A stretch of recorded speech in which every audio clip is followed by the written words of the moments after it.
El plan de romper un florero y armar un tierrero para luego dar el grito de la independencia había sido todo un éxito. Pero la corona española no se iba a quedar así. Cuando Napoleón fracasó en su campaña y Fernando VII recuperó el trono de España, lo primero que hizo fue enviar a Pablo Morillo y al virrey Juan de Sámano a reconquistar América. Mientras tanto, los criollos no se ponían de acuerdo en cómo organizar la Primera República. Había realistas y patriotas, y a su vez los patriotas se dividían entre centralistas y federalistas, y en medio de esa discordia llegó el contraataque español.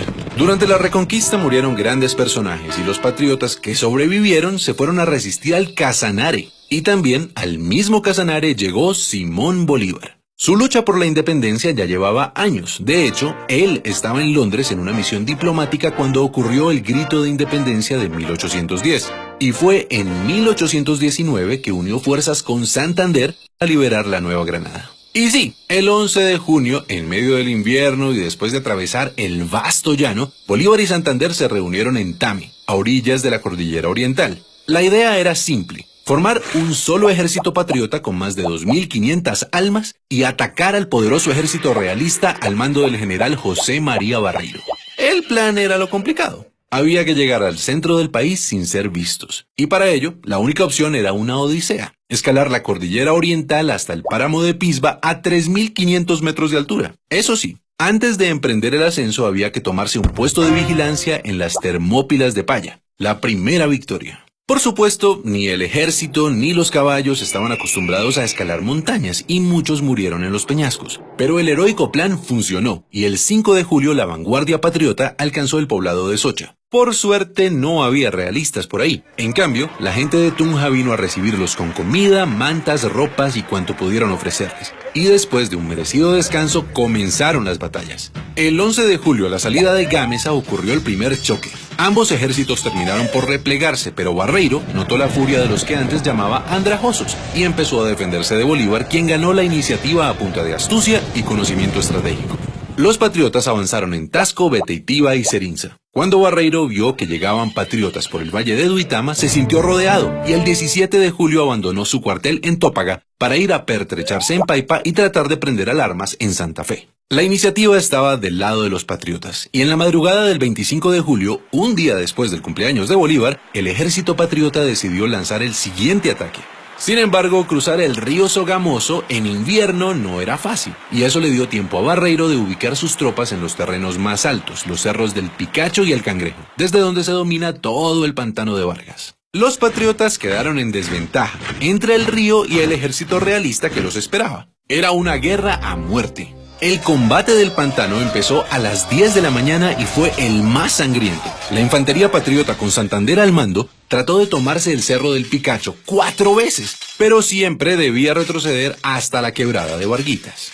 Al ver a su enemigo debilitado, Barreiro clavó la bandera española en el cerro y gritó: ¡Viva España! ¡Viva el rey de España! Y se lanzó a toda carga contra los patriotas. Bolívar dijo: se nos vino la caballería encima y se nos perdió la batalla. En esas apareció el coronel Juan José Rondón, un intrépido llanero seguido de 14 jinetes, y le dijo a Bolívar: mi general, ¿cómo vamos a perder si nosotros no hemos peleado? Y pidió una última oportunidad de atacar.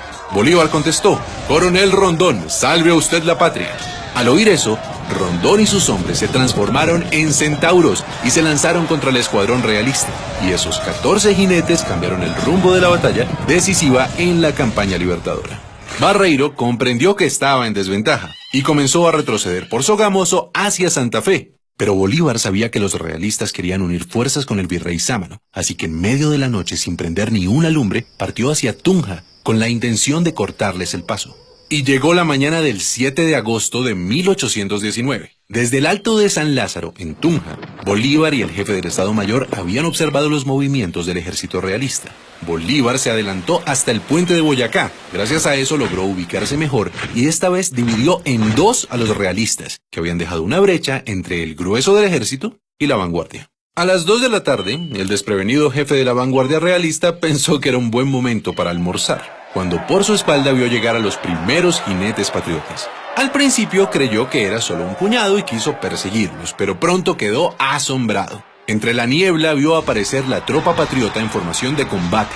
Durante la batalla, Bolívar se ubicó en lo alto, en la casa de teja, para controlar los movimientos desde ahí, A las 3 de la tarde la pelea era intensa, pero los patriotas estaban comunicados entre sí, mientras que los realistas seguían divididos. El general Santander hizo retroceder a la vanguardia realista hasta el otro lado del puente de Boyacá, donde los patriotas los esperaban. Y aunque el grueso del ejército de Barreiro atacó, otra vez Rondón y sus lanceros embistieron sin miedo, de frente y por el centro.